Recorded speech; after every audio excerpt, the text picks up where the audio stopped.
Welcome back. Your stocks देख रहे हैं आप, जहां पर हम लगातार आपके सवालों को अपने शो में शामिल कर रहे हैं और हमारे मार्केट एक्सपर्ट निमेश ठाकर आपके सवालों पर आपको सलाह दे रहे हैं।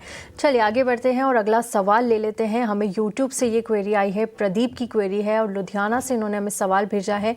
इनके पास जो शेयर्स है वो कोचिन शिपयार्ड के हैं, 55 शेयर्स है, 490 इनका बाइंग प्राइस है और काफ़ी बड़ा मुनाफा 54,000 से ज़्यादा का प्रॉफिट इन लेवल्स पर हो रहा है आज। हालांकि 2% की गिरावट है कोचिन शिपयार्ड में और यहाँ पर देखिए 1477 के लेवल पे कारोबार कर रहा है।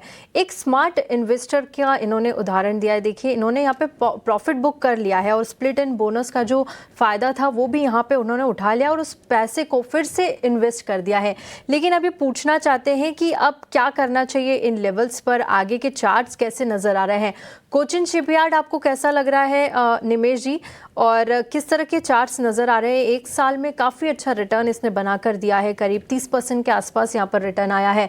क्या करना चाहिए कोचिन शिपयार्ड में इन लेवल्स पर? देखिए, शॉर्ट टर्म सेटअप तो थोड़ा वीक लग रहा है और नीचे की तरफ मैं मानता हूं कि अभी एक सपोर्ट के पास ही ट्रेड कर रहा है।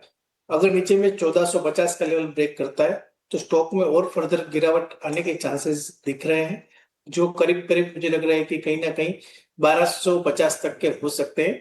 तो राय यही है कि आपने लॉन्ग टर्म इन्वेस्टमेंट किया है, अच्छे लेवल पे इन्वेस्टमेंट किया है और अच्छा प्रॉफिट हो रहा है, तो 1450 का एक ट्रेलिंग स्टॉप लॉस लगा दीजिए। अगर 1450 का लेवल ब्रेक होता है तो और भी आपको सस्ते लेवल पे कोचिन शिपयार्ड मिलने के चांसेस है।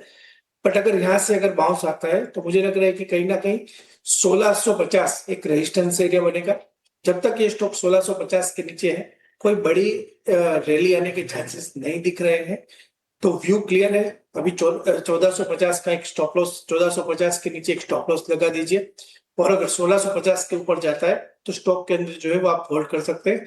अदरवाइज एक बार एग्जिट करके कोई अच्छे मोमेंटम वाले स्टॉक के अंदर एंट्री ले सकते हैं। ये सलाह कोचिन शिपयार्ड पर आपको मिलती हुई। लेवल्स का ध्यान रखिएगा, जो लेवल्स आपने निमेश जी ने आपको सुझाए हैं। आगे बढ़ेंगे और अगला सवाल भी यूट्यूब से लेंगे। दीपू भल्ला का सवाल है हमारे पास और इनके पास RVNL के 150 शेयर्स है और इनका जो बाइंग प्राइस है 422 से बता रहे हैं। एक साल के व्यू से इन्होंने होल्ड करके रखे हुए हैं और आज RVNL में हम देखेंगे हल्की फुल्की गिरावट इनके बाइंग प्राइस से नीचे आ चुका है, 317 के लेवल पे आज कारोबार कर रहा है। लेकिन पिछले कुछ दिनों से देख रहे हैं हम यहाँ पर थोड़ा सा कंसोलिडेशन ही बना हुआ है। निमेश जी, RVNL में क्या करना चाहिए? 15,000 से ज़्यादा का नुकसान हो रहा है इन्हें और रेलवे स्टॉक्स में ज़्यादा कोई एक्शन नज़र नहीं आ रहा है इन दिनों। डेफिनेटली रेलवे स्टॉक के अंदर एक्शन नजर नहीं आ रहा है, बट RVNL का अगर आप चार्ट स्ट्रक्चर देखिए तो 300 रुपये एक स्ट्रॉन्ग सपोर्ट एरिया है, जहां से हम लोग देख रहे हैं कि बार बार ये लेवल से स्टॉक के अंदर बाइंग आता है और कहीं ना कहीं 400-450 तक के लेवल पास में हम लोगों ने आते हुए देखे हैं। जिस तरह से अभी सेटअप है, मेरा मानना है कि एक स्ट्रॉन्ग सपोर्ट एरिया के पास है और रिसेंटली 2 दिन पहले कंपनी को एक बड़ा ऑर्डर भी मिला था।